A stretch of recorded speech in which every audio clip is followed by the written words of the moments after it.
la mafia. Je vais dire donc ce que la mafia fait. Lui, les choses, et je vais la dénoncer. La mafia m'a envoyé le 7 février, revenant de Banjul, la première réunion du bureau. Ça va être bien pour M. Serge. Henriette me dit que Luther Meka est venu le voir chez elle avec 3 choses. Luther Meka lui dit que ils savaient déjà qu'ils attendent, ils ont déjà tout le terrain. Ils vont éliminer tous les candidats potentiels. Mais comment elle part encore sortir avec Baïbek maintenant? Mais elle a 2 propositions dans le sac. Est-ce qu'il accepterait 50 millions? Parce que elle va nier. Ça, je suis dans sa véranda. Vers 8 h du matin. Est-ce que j'accepterais 50 millions et un poste? J'ai le choix entre ça. Ou bien alors une simulation d'accident. Pour le français facile. C'est-à-dire, Luther Meka dit à Ekwe. Elle me dit, Ekwe dit que Luther Meka dit que on va me tuer par un faux accident. Ou bien j'accepte 50 millions et un poste et je retire ma candidature. C'est Henriette Ekwe qui me dit ça. Elle m'a dit d'autres choses. D'autres personnes me disent des choses de petit Jacob. Fameux. Mais ce n'est pas moche. Elle dit que femme l'a appelé et a demandé d'où est-ce qu'elle sort avec Baïbek. Elle lui dit, et alors, ça te regarde? Il s'engueule. Et la femme lui dit que bon, je voulais quand même te dire que tu as fait un bon choix, il est le meilleur de sa génération. Autre chose avec Moulinet l'appelle aussi. Je crois que cette fois-là, quand je sors de ce cas-là, et c'est maintenant que on met toi à terre, hein? On met toi à terre. Là, on ne tourne plus. Moulinet lui dit que pourquoi Baïbek me massacre? Parce que quand je fais la présentation du projet de société, je tourne. Le lendemain, ouais. Je vais lui dire que je me rends déjà. Et Moulinet l'appelle, lui dit que vraiment Baïbek me massacre, que je lui ai fait quoi? Il dit que toi-même, est-ce que toi tu la regardes de l'UPC? D'accord? Donc avec Moulinet, il n'y a pas eu de problème. Mais Luther Meka, lui, a son projet. Je ne sais pas d'où il vient, ou c'est lui-même. Mais Niek dans le parti récemment a dit quelque part que Fama lui avait demandé de me tuer. Donc l'affaire de mon assassinat est une affaire centrale. Et l'affaire de la mafia. Qu'est-ce que la mafia veut? C'est quoi la mafia? Quand on analyse bien, on comprend ce que la mafia veut. Et on peut discuter ce qu'elle veut et ce qu'elle utilise comme méthode. Ce qu'elle veut, c'est biaiser le changement qui se profile à l'horizon. C'est en fait ceux qui ont détruit la gouvernance du président actuel. C'est les sataniques du RDPC. Donc il est suffisamment mécontent. D'accord? Tous les princes de la terre fonctionnent comme ça. Quand vous regardez l'histoire des princes de la terre, le cas le plus typique qu'on a vu récemment, c'est que quand Mitterrand parle, il ne veut pas la gauche. Il dit à Mitterrand que comme Dumas a refusé, il va te préparer. Tes gars là, c'est des salauds. Il ne veut pas laisser le pouvoir à la gauche. Et il encourage Chirac à se préparer. Lui donne des pistes que c'est toi qui vas succéder les gars. Il n'y avait que Dumas là-bas. Le père de Aubry. Ouais. Donc on a vu ça. Là où le président est là, ils ont pourri jusqu'à sa vie personnelle. Ils ne le veulent pas, ils savent ça. Mais ils s'accrochent. Et ils savent qu'ils ne peuvent pas entrer en compétition avec nous. Les opposants vrais, sérieux. Qu'est-ce qu'ils font donc? Ils infiltrent dans les partis politiques, y compris l'UPC en tête, et cherchent leurs amis avec qui ils font déjà les strapontins et essayent donc de contrarier d'une manière ou d'une autre toutes les candidatures sérieuses. Là, je ne dis pas tout le RDPC, je dis les sataniques du RDPC. Parce que le RDPC a des garçons valables. Ok? Je parlais à Col, je dis que, ben, écoutez, qu'est-ce que moi je travaillerais bien avec Betty Assom. Ok? Voilà un gars sérieux, il y a un petit mémoire. Il y a des types sérieux. Parce qu'il y a quelque chose dans notre héritage colonial. Nous devons savoir que tous les gars valables, la plupart, sont fonctionnaires ou au cadre dans les grandes multinationales. Parce qu'on passe les mêmes concours, les mêmes écoles, Polytech, hein, l'OCUS, l'INSA, l'INSIAC, l'ICJ. On fait la même université, hein, en réalité. Un peu avec la France, un peu aux États-Unis, mais on fait les mêmes écoles. Et on se fait donc recruter. C'est en fait eux qui sont à la gouvernance. Simplement, le problème n'est pas seulement celui de compétences acquises. Il y a un problème d'éthique. C'est-à-dire que je suis un ingénieur bien formé, mais à côté, je suis bandit. Comme dit Messanga, un souris. D'accord? Donc, il y a des gars valables là-bas. C'est pourquoi il ne faut pas qu'on mélange. Je dis donc, cette mafia-là a donc plusieurs têtes. Il y a une mafia qui a intégré l'UPC. Oui. Et les mafias finissent par se mettre ensemble. Pourquoi? Parce que leur problème, c'est quoi? C'est fondamentalement, si le pouvoir est finalement entre les mains des gars sérieux, non, on est fini. C'est en fait les sérieux contre les compétents farfelus. Parce que pour être productif, pour transformer notre pays, il ne faut pas seulement être compétent. Ni il ne faut pas être tellement sérieux. Sérieux sans compétence ne donne rien techniquement. Les techniques sans sérieux éthique. Okay? Et donc, c'est ça le problème. Le problème de cette mafia-là, c'est elle qui a fait. Puisque je vous donne ces résultats, elle vient non à l'UPC. On a sélectionné 12 présidentiables. Elle sort du panier un monsieur qui, on peut être dans un parti politique sans être du parti politique, on peut être candidat d'un parti politique comme ça. Mais on apporte quelque chose. Question, qu'est-ce que ce monsieur apporte? Elon Musk apporte son intelligence et son argent à Trump, au parti républicain, non. Lui, il apporte quoi? Est-ce que vous voyez ce que la mafia veut faire? Et je viens le dire ici. En fait, la mafia veut lui faire le coup de Oswald dans l'assassinat de Kennedy. C'est quoi le coup de Oswald? Il faut lire ça. Oswald, c'est le tireur, c'est lui qui tire. Ça n'a pas fait une semaine, on l'a tué. On veut un petit bail, un candidat UPC machin, ils vont le tuer. C'est pas qu'on ne peut pas me tuer. Moi aussi, on peut me tuer. Moi, mais si on me tue, au moins je meurs comme un martyr qui luttait pour une cause juste. Toi, on va te tuer comme un chien. Donc il faut qu'il comprenne lui-même que moi, il me fait pitié. Ok? Moi, je risque, je meurs les armes à la main. Je meurs pour une cause que tout le monde connaît. Je veux un pays mieux gouverné qui va changer positivement et paisiblement. C'est pour ça que je dis. Ok? Bon.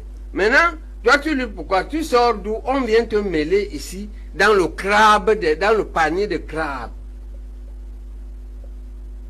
Et donc, je voudrais clarifier ça, que tout ce que je fonctionne seul. Oui, et dit, c'est faux. Vous n'écoutez plus le parti qui vous a investi. Voilà. Et je leur défie. Vous ne rendez plus les discours que vous portez. Non. Écoutez quoi? Qu'il dit ce que je n'écoute pas. Et je dis que d'abord c'est faux. Un monsieur qui ne m'écoute pas, ne discute pas en 250 mots. Un quart de page chaque jour. Pendant un an. On a discuté de tout. On a préparé l'émission de... À cette phase ici, c'est la communication qui est essentielle, ok, dans les partis politiques. J'ai fait 3 sorties importantes depuis le 15 janvier. Je suis sorti d'abord... Elle m'a confié selon laquelle votre passage à rendez-vous 2025 n'avait pas été... Vous n'avez pas informé le parti. Quand elle a été informée par le confrère Rodrigue Tonguet de votre passage à cette émission. Non! On a préparé cette émission avec la DOP et quoi? Rodrigue demande à Rodrigue. Rodrigue a communiqué personnellement avec quoi? Et on a écrit, c'est dans nos conversations, je l'ai bloqué pour ça. Parce que comme il est fort, il peut effacer. Il ne peut plus effacer. J'ai d'ailleurs imprimé. Parce que ce que je vais faire, je vais te dire Chocolat, je vais attaquer Éclador. D'abord à l'intérieur du parti. Au prochain congrès, il y a un procès Éclador contre moi. D'accord? L'autre côté, il y a Moussinga et lui, de ce côté, il y a moi. D'accord? Pour diffamation de nom et mensonge en bande organisée.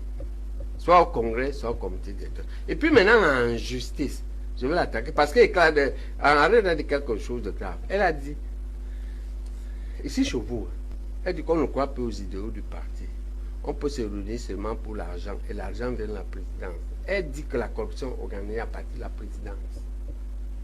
Je vais porter plainte. Mon avocat va me dire c'est possible. Si c'est possible, je vais attaquer la corruption contre un connu avec pour témoin Henriette qui a dit et pour autre témoin Ekado qui a écrit. Parce qu'Ekado a écrit. Je t'ai envoyé les écrits, non? Exactement. Voilà. Ekado lui a écrit. Pourquoi l'affaire de la corruption qui gâte l'UPC en venant de la présidence, d'accord, soit clarifiée? Voilà ce que je vais leur faire.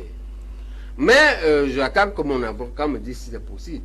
C'est-à-dire qu'il y a une peine à l'encontre. Parce qu'on ne connaît pas l'initiateur de la corruption. Je leur ai écrit que je ne crois pas que c'est la présidence. Il faut distinguer ce que font les institutions et ce que font les... C'est comme quand un policier se lève la nuit. Il prend l'arme que l'État lui a donnée.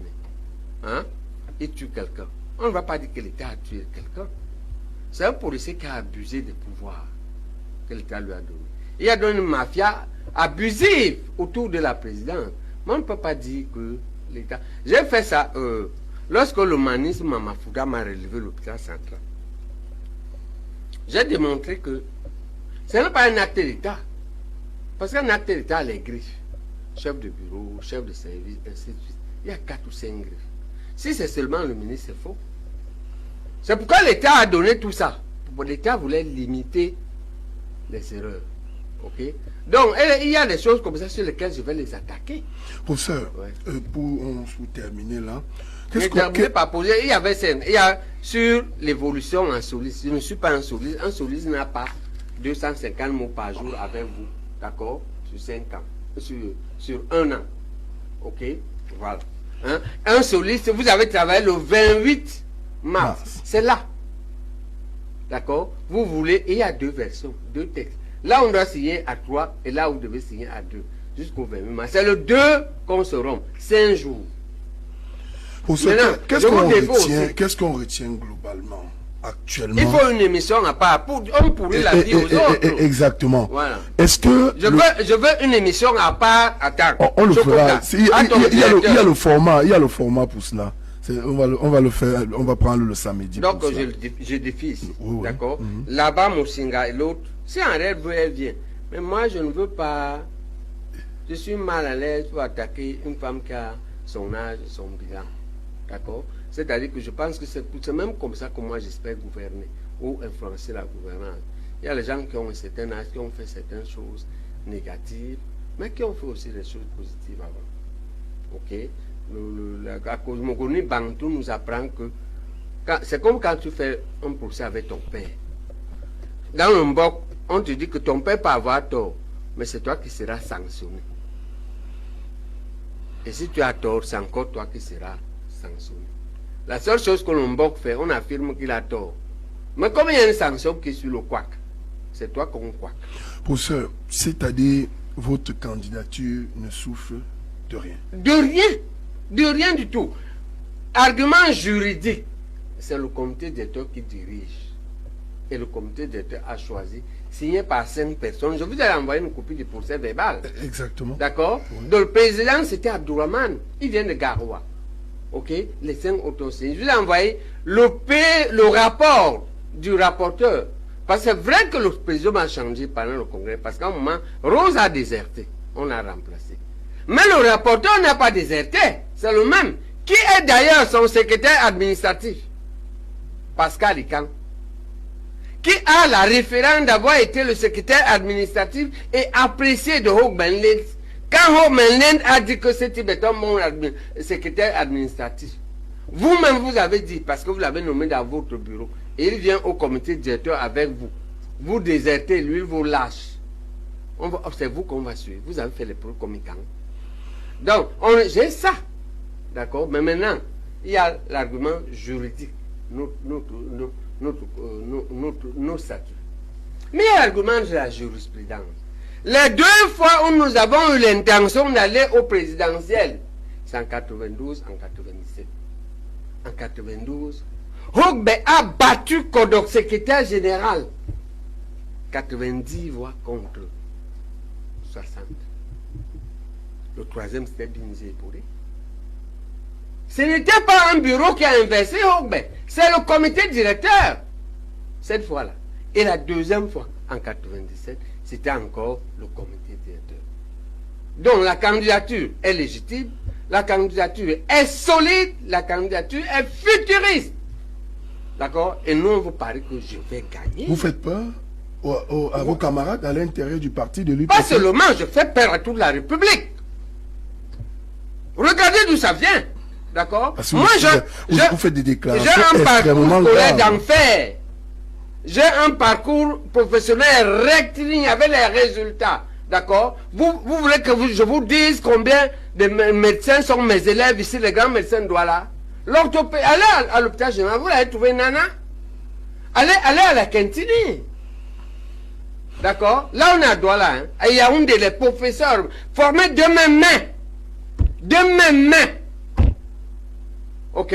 Je vous ai dit 6 000 médecins dans la rue.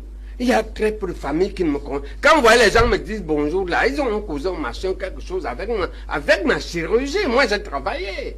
D'accord? Dans l'UPC, j'ai été conseiller municipal. J'ai été député suppléant. Mon chef, c'était Pierre Sendé. Parce qu'il avait l'âge qu'il avait. Il était mon père, il était mon mentor. Mon père, était plus populaire que lui. J'ai de un bilan. D'accord? On va le lire. Quand ils vont me tuer bientôt, on va faire mon oraison funèbre. On n'arriverait pas à cela pour ça. Non, moi je prépare ça. Mais ça ne m'arrête pas. J'espère, je répète ici publiquement. Wandé dit, le sang des martyrs est le fertilisant de la lutte nationaliste qui l'a fait perdurer. Merci pour ça. C'est un problème mathématique. On a un moulinet qui nous attend pour nous éliminer. On ne sait pas qui va éliminer. Vous faites la coalition à 5. Ou bien vous allez à 5. Les chances, c'est plus facile d'éliminer une personne. Mais c'est plus difficile d'en éliminer 5.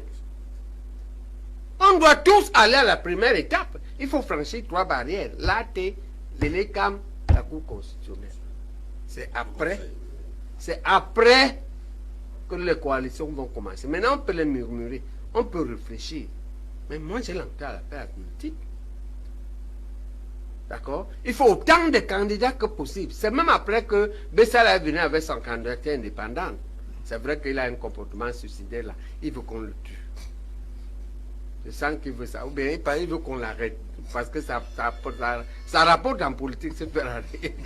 se faire arrêter. Valère malin. C'est ça qu'il veut qu'on l'arrête. Et alors, pourquoi? Parce que si on est PCRN, MN, UPC, nous tous, on part. Maintenant, ce n'est pas difficile de faire la coalition après. Méfie-toi. Il y aura tout le monde. Si on choisit le bon candidat, il y aura tout le pays contre le RDPC. Et dans l'histoire de l'humanité et de l'Afrique en particulier, le PS n'a pas résisté. Au Sénégal, voilà le plus sérieux dans le monde. Le pays de Senghor. Je te donne l'histoire, la jurisprudence. Le PDCI, le PDCI n'a pas résisté. Ici même, est-ce que l'UNC a résisté? Le PDG même au Gabon. Comment on en a? Tu ne regardes pas l'histoire. Tu dis qu'une vieille machine pourrie comme ça va tenir, qui n'a pas, qui a les poubelles dans toutes les villes, qui n'a pas l'eau, qui n'a pas l'électricité, qui a la malgouvernance. Tu parles des universités. Femme n'a pas organisé la tricherie, si j'ai démontré ça. Pourquoi il ne m'a pas inculpé? Pourquoi il n'a pas dit qu'il a triché? Il n'a pas organisé la tricherie, j'ai dit, au CAMES, à l'agrégation. Il n'y aura plus de tricherie quand vous serez aux affaires? À l'agrégation. On aura des enjeux dans le pays. Les mentalités vont être on transformées. va sanctionner tout le monde. Moi, je vais te dire. Tu me poses on m'a posé cette question-là. Une société dans le monde où il n'y a pas de Je vais te tricherie. donner un témoin. Va voir un autre. Va demander à Biwole, il est à l'ISTMA, en Colodoc.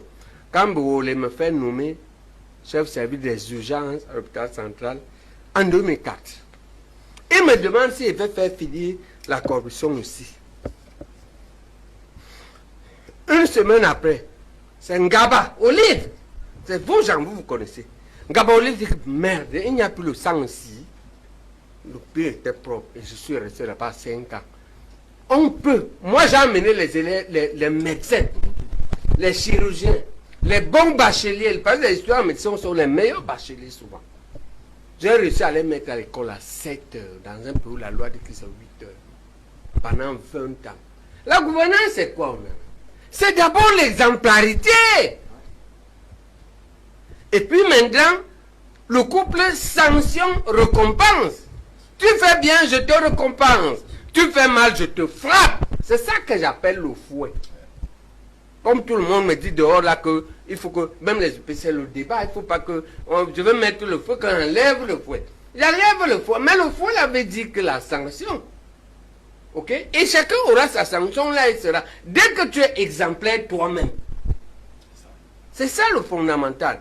Et deuxièmement, la gouvernance, c'est presque rien que ça. Avoir une vision, être exemplaire, toi-même, par rapport à la vision, avoir le tableau de bord des normes et frapper les gens. Vous ne pourrez pas voler 1 milliard si moi je suis président au Nana. Tu vas faire comment? Je vais obliger le type de la BR. Il y a combien de banques? C'est difficile de savoir que 100 millions ont bougé. Ça va où? Tu vas faire ça comment? Vous serez omniprésent alors. Mais je le reçois chaque soir. Un président, c'est quoi? Qu'est-ce que je fais? Est-ce que je fais un travail technique?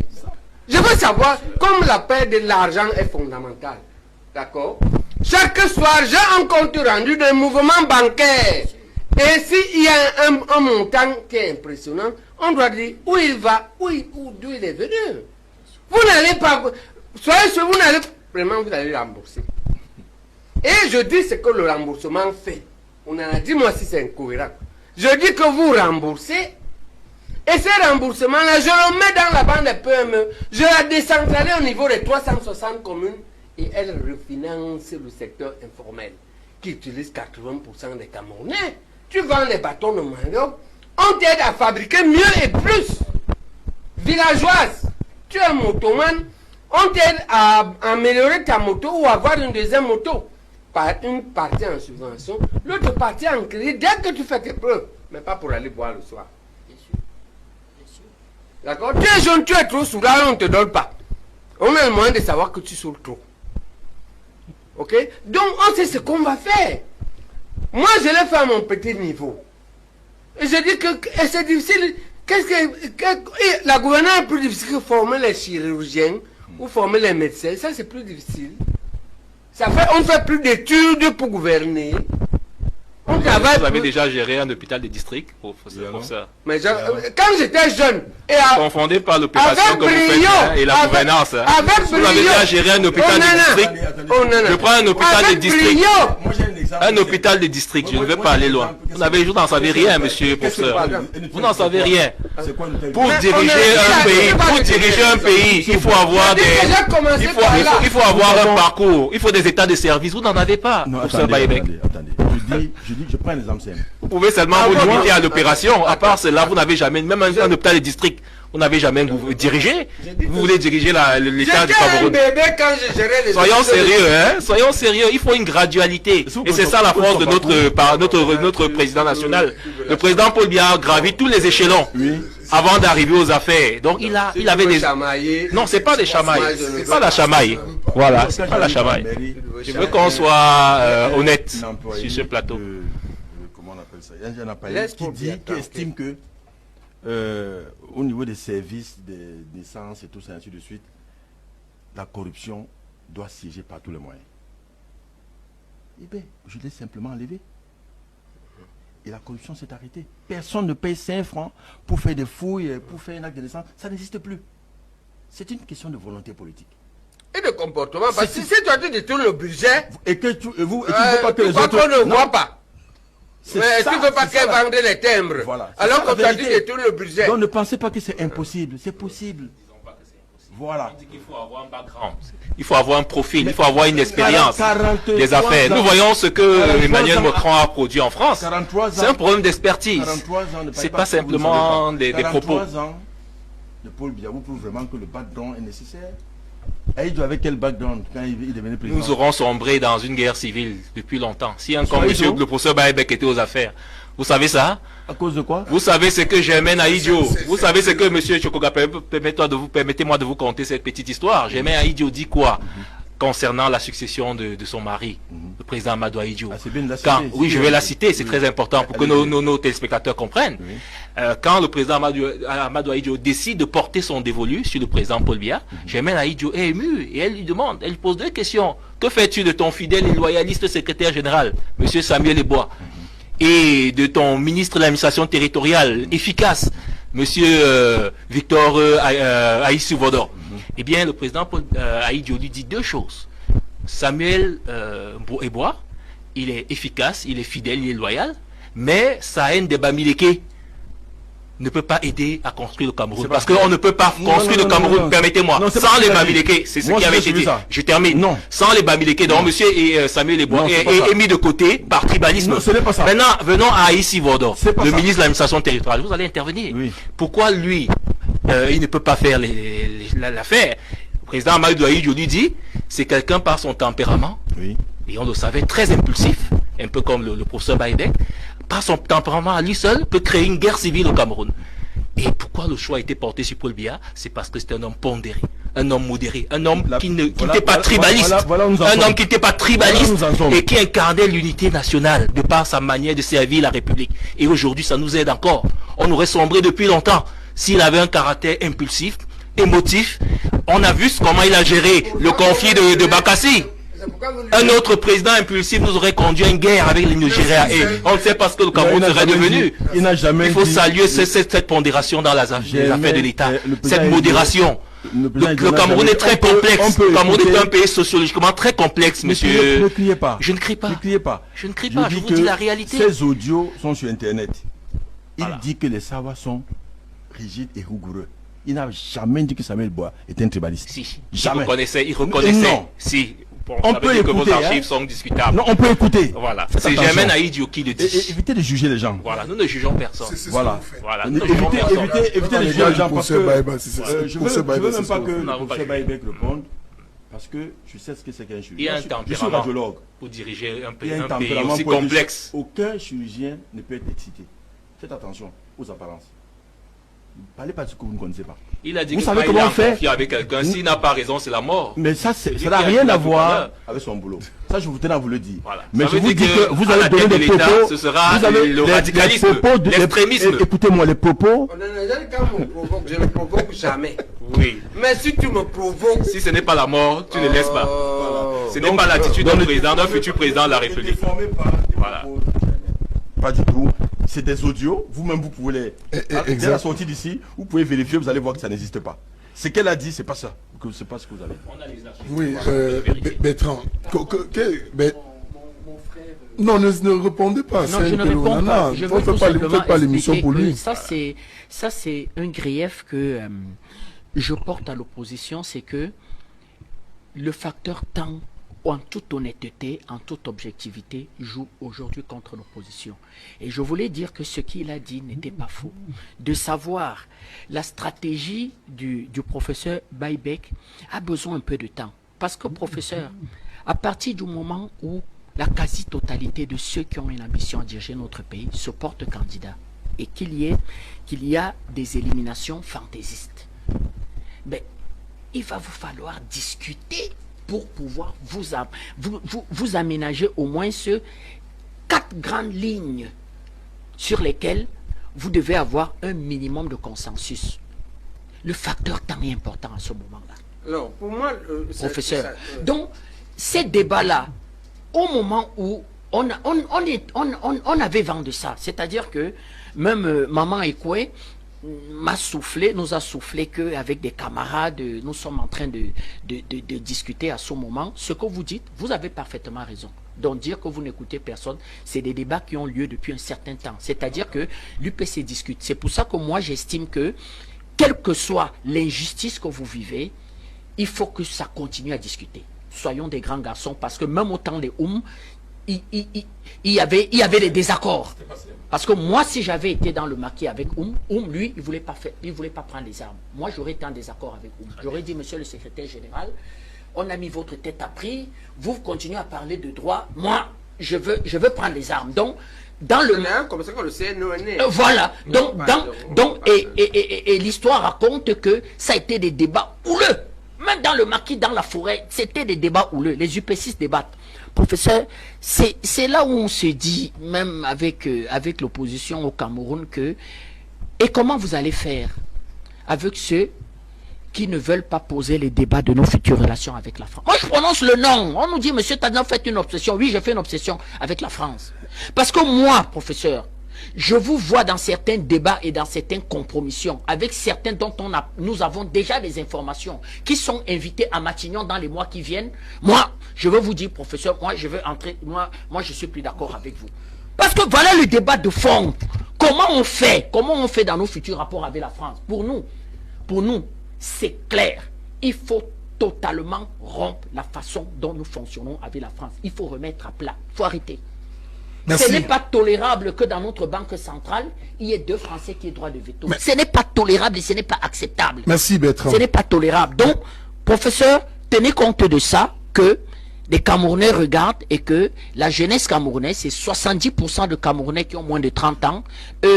Amadou Aïdjo ne leur parle même pas. Merci, Bertrand. Les 250 sections ne parlent pas. Si quelqu'un n'a pas à manger chez lui, ne paye pas sa facture d'électricité, vous lui parlez de 400 sections, c'est pas important. Donc c'est important de pouvoir mettre en avant, même dans vos discours, les futures relations que vous entendez mettre sur la table, que le Cameroun entend avec la France. On sort de l'émission, le temps qui nous est donné imparti. Comment on fait pour que l'électricité ne soit plus un luxe pour les Camerounais? Comment on fait?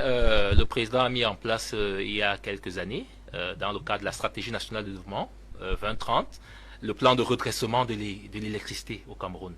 Ce plan a permis d'identifier 3 grandes causes de ce qui nous amène dans la situation que nous connaissons, qui est défavorable sur le plan économique, sur le plan industriel, sur le plan social. La première difficulté, c'est que nous avons un réseau de transport et de distribution qui a un faible rendement. Ça, c'est connu.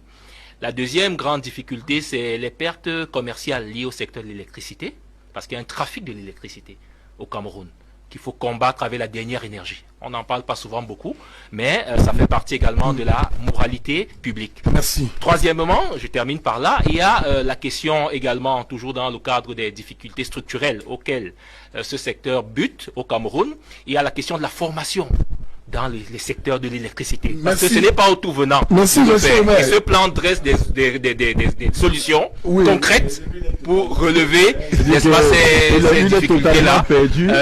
Il ne sait même pas qu'il y a des centrales qui ont été construites et qui ne sont même pas utilisables. Il ne le sait pas. Parce que si ces centrales au moins étaient mises à contribution, on aurait diminué de façon significative la pénurie d'électricité. Vous n'en savez rien. Vous savez que c'est construit, hein? Attention. C'est là, ça existe. Est-ce que ça produit l'électricité? Qu'est-ce que vous venez raconter aux gens à midi? Vous racontez n'importe quoi. Vous n'êtes même pas capable de défendre que le président au moins fait construire, mais on n'arrive pas à transporter les